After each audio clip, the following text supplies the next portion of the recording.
Olma tilla qongizi, Agrilus malimats, qattiqqanotlilar yoki qongizlar, Chaleoptera, turkumi, oltin qongiz, buprestidae oilasiga mansub bo'lib, Xitoy, Yaponiya, Koreya yarim oroli, Rossiyaning Primorye va Xabarovsk o'lkalarida keng tarqalgan.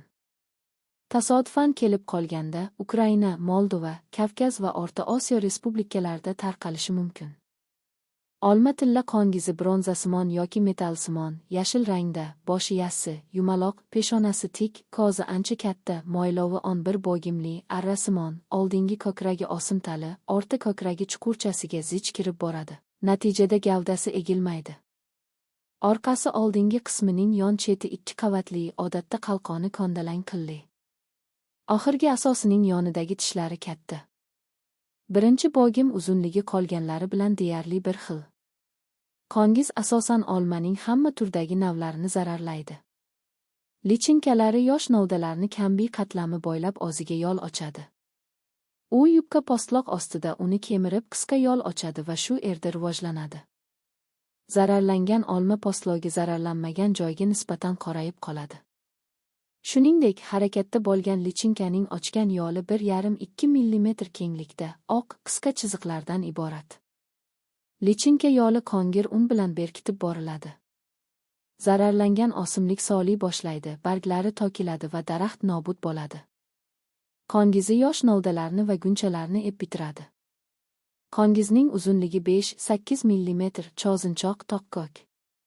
Tuxum uzunligi 1 mm, yassi sutsimon oq, cho'zinchoq, yangisining rangi oq, bir necha kundan so'ng sargaya boshlaydi. Lichinkasi oyoqsiz, och, sariq bo'lib, silindirsimon shaklda, 12 ta segmentdan tashkil topgan, oldingi ko'kragi yetarlicha kengaygan.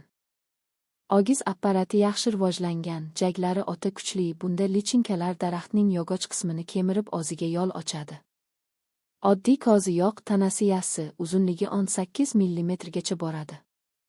Lichinka uzunligi 15–18 mm, kremsimonoq, oyoqsiz, tekis, jigarrang boshli. Oldingi ko'kragi kuchli kengaygan. Gumbak uzunligi 10–12 mm, sargishoq, daraxt yog'ochlik qismini kemirib, beshiksimon joy hosil qiladi. Qishlab chiqqan lichinka odatda may yoki iyunda gumbakka aylanadi va 12–19 kun rivojlanadi. Qongizi iyun o'rtasi va avgustgacha ucha boshlaydi. Ular quyoshli kunlarda faol. Oltin qongiz, zlatka, kuchsiz va zararlangan, quyosh nurida kuygan daraxtlarga tez tarqaladi. Urg'ochilari tuxumini postloq va uning yoriqlariga, asosan yirik novdalarga va chetlari zararlangan poyalarga bittadan qo'yadi. Tuxumdan chiqqan lichinkalar postloq ostiga tomon kirib boradi. Zararkunanda mavsumda bitta avlod beradi. Karantin tadbirlari va kurash choralari. Zararkunandaning yo'li bo'lgan daraxt novdalari, shoxlari qirqiladi. Ko'chatlarga ruxsat etilgan fumigantlar bilan ishlanadi. Zararlangan joyi o'tkir pichoq bilan kesiladi.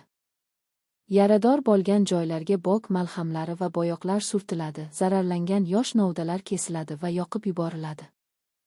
Ertalab shudringli vaqtda qongizlar yumshoq material bilan silkitiladi va yo'qotiladi. Olma tilla qongizi tarqalgan Yevropa mamlakatlaridan urug'lik va payvand qilish uchun mo'ljallangan materiallarni O'zbekistonga keltirish man etiladi. Seleksiya va ilmiy tadqiqot ishlari va boshqa viloyatlarga olib borish uchun karantin inspeksiyasi tomonidan berilgan sertifikat va bog'dorchilik boshqarmasining ruxsati bo'lishi kerak. Zararkunanda hosil qilgan yo'l aniqlangan shox va novdalarni qirqish, ekish uchun tayyorlangan materiallarga tavsiya etilgan fungitsidlar bilan ishlov berish zarur.